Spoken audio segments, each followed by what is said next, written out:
Hi guys, magluluto ako ng tinolang manok na may spinach. So ito yung ingredients ko: chicken thigh, spinach, sibuyas, bawang, luya, sile, chicken powder. Wala po kasi kami dito ng chicken cube, so powder yung gagamitin ko. Asin, magic sarap, and oil. Okay, maglagay lang po tayo ng mantika.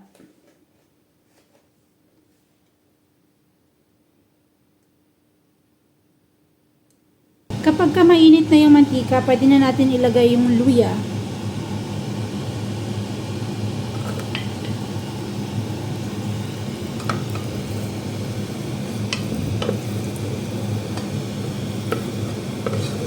Hintayin lang natin siyang medyo magkulay brown ng konti. And then, lagay natin yung bawang. Lagay na natin yung bawang.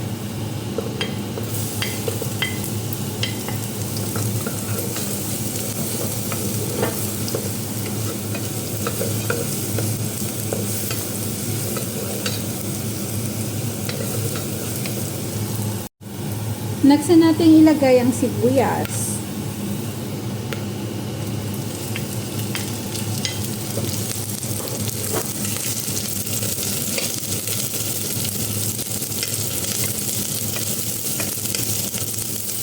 Hintayin lang natin siyang maluto. Then, lagay natin yung chicken.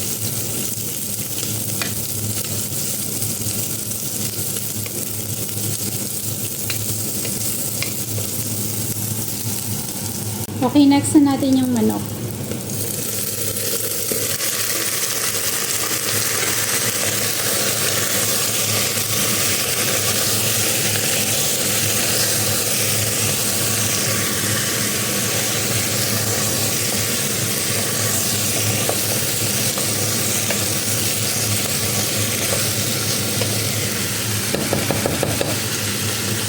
Stay lang muna natin yan ng ganyan bago natin lagyan ng tubig.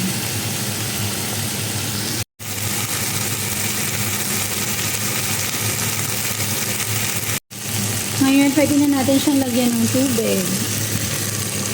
Depende po sa inyo kung gaano po karaming tubig yung gusto niyo pong ilagay.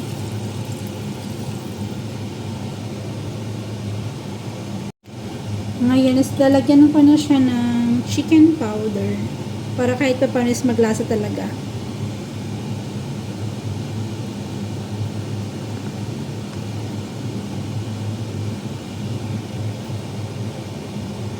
Next ko naman pong ilalagay is asin.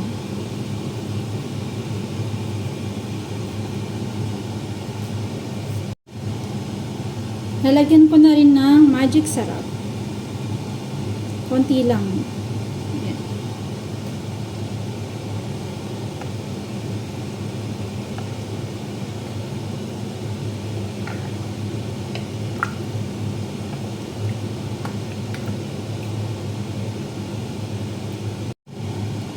Ngayon tatakpan ko tapos hintayin ko na lang siyang kumulo. Ayan, kumukulo na. Buksan na natin. Check natin. Ayan. Kumukulo na. Hayaan lang natin siyang kumulo hanggang maluto. Tapos kapag kaluto na siya, pwede na natin ilagay yung spinach. Kasi ang spinach is madali lang naman maluto. And then, pwede nyo na rin i-adjust yung lasa ayon sa gusto nyo pong lasa ng tinola nyo. Ilalagay ko na rin po pala yung sile. Ayan.